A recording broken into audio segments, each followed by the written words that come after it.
जहाजों में हम किस तरह की ऊंचाई नापने वाले यंत्र का यूज करते हैं। जो जहाज उड़ रहा है यहाँ से फ्रीक्वेंसी छोड़ेगा और टकराएगा, फ्रीक्वेंसी नाप लेगा, एग्जैक्ट पता चल जाएगी। इससे पता भी किया जाता है, लेकिन इसका एक डीमेरिट है। डीमेरिट क्या है समझो ध्यान से।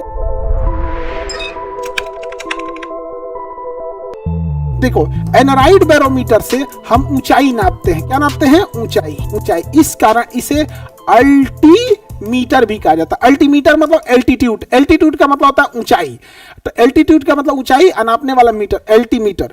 बताओ बाबू, एनराइड बैरोमीटर को हम क्या कहते हैं? अल्टीमीटर। ये कहां लगा होता है? वायुयान में। वायुयान में लगा होता है। कहां लगा होता है? वायुयान में लगा होता है। कौन सा बैरोमीटर बाबू? एनराइड बैरोमीटर। अब देखिए, आप में से कुछ बच्चे जो रडार टॉपिक पढ़े होंगे या जिनका फिजिक्स कंप्लीट हो गया होगा, वो मन में ये सोचते होंगे कि सर रडार का यूज क्यों नहीं कर लेता ऊंचाई नापने में? रेडियो वेव का सिंपल पता चल जाएगा। रेडियो वेव हाँ होता भी है, बट वो हर जगह से अच्छा रिजल्ट नहीं आता है उससे। देखो, ये विंग्स हो गया जहाज का यहाँ पर। अब समझो जहाज उड़ रहा है तो हम इसमें ना नीचे एक रेडियो वेव लगा देते हैं। यहाँ से फ्रीक्वेंसी छोड़ेगा और टकराएगा, फ्रीक्वेंसी नाप लेगा। आप समझो ऊंचाई नापने में क्या जाता है। यहां जहाज के नीचे बहुत सारे इंस्ट्रूमेंट लगे होते हैं। वेव छोड़ेगा, कितना दूर गया, वापस आया, आराम से निकाल लेगा। तो बताइए, इससे ऊंचाई पता चल जाएगी कि नहीं चल जाएगी? रेडियो वेव से भी तो ऊंचाई पता चल जा सकती है। आप बताइए, रेडियो वेव को ही क्या होता है? रडार लगा होता है। रडार में रेडियो वेव का यूज होता है। तो बताओ, इससे पता चल जाएगा या नहीं पता चलेगा? आप बताओ, हाथ उठाओ, कितने लोग कहते हैं ऊंचाई पता चल जाएगी? हाँ बिल्कुल। इतना डर के हाथ उठा रहा है सब? एग्जैक्ट पता चल जाएगी। इससे पता भी किया जाता है, लेकिन इसका डीमेरिट है। सब डर के हाथ उठा रहा है। बिल्कुल पता चल जाएगा। इसका एक डीमेरिट है।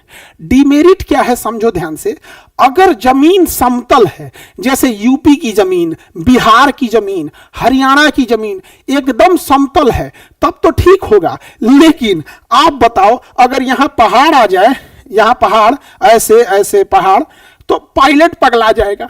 पायलट पगला जाएगा। क्या है? उसकी जहाज तो सीधा उड़ रही है। वो बताएगा ऊंचाई 15,000, 16,000, 15,500, इतना पागल। अरे भाई साहब, ये क्या हो रहा है यहाँ पे? तो ये रडार का यूज ऊंचाई नापने के लिए समतल जगह पे किया जा सकता है। समझ में आ गया कि नहीं आ गया? अब जैसे आप मुंबई जाइएगा, आप में से कोई है जो मुंबई गया है फ्लाइट से? कोई भी फ्लाइट से मुंबई? एगो नीचे हाथ उठाया को रहने दिया। अच्छा चलो ध्यान से समझो, कोई नहीं। ये सर हम गए हैं। समझो ध्यान से, जब आप मुंबई जाइएगा ना, तो मुंबई एयरपोर्ट पे उतरने से पहले आपको 3-4 गो पहाड़ दिखेगा। 3-4 ठो पहाड़ ऐसे। तो अगर यहां से पायलट ऐसे दिखे, लखनऊ से मुंबई गए, हाँ लखनऊ, कैसे भी मुंबई जाइएगा, तो उतरने के टाइम पे सबको एक ही फॉलो करना पड़ता है, जिसे होल्डिंग पैटर्न कहते हैं यहाँ पे। तो समझो ध्यान से, तो वहां पहाड़ आता है। हर 7-8 किलोमीटर बाद एक पहाड़ है, हर 7-8 किलोमीटर बाद एक पहाड़ है। तो पायलट रडार से कंफ्यूज हो जाएगा। तो इसके जगह वो रडार का यूज नहीं करता है, बल्कि ऊपर में ये क्या लगाया होता है? एनराइड बैरोमीटर, जिसे हम क्या कहते हैं? अल्टीमीटर। अल्टीमीटर। अब ध्यान से समझो, ये अल्टीमीटर कैसे काम करता है। इसके ऊपर ज्यादा प्रेशर लगेगा तो समझ जाएगा ऊंचाई कम है, और जैसे जैसे ऊंचाई बढ़ेगी, इसके ऊपर लगने वाला प्रेशर कम हो जाएगा। जैसे जैसे ऊंचाई बढ़ेगी, इसके ऊपर लगने वाला प्रेशर कम हो जाएगा। तो वो क्या है? वो नाप के बैठा है कि इतना प्रेशर कितनी ऊंचाई पे लगता है। 10,000 फीट की ऊंचाई पे कितना प्रेशर होता है, 15,000 फीट पे कितना प्रेशर होता है, 20,000 फीट पे कितना प्रेशर होता है। तो अलग अलग प्रेशर को नाप के बैठा होता है अल्टीमीटर।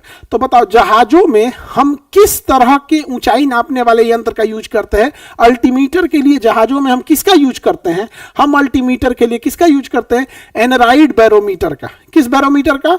एनराइड बैरोमीटर का। किसी को कोई दिक्कत?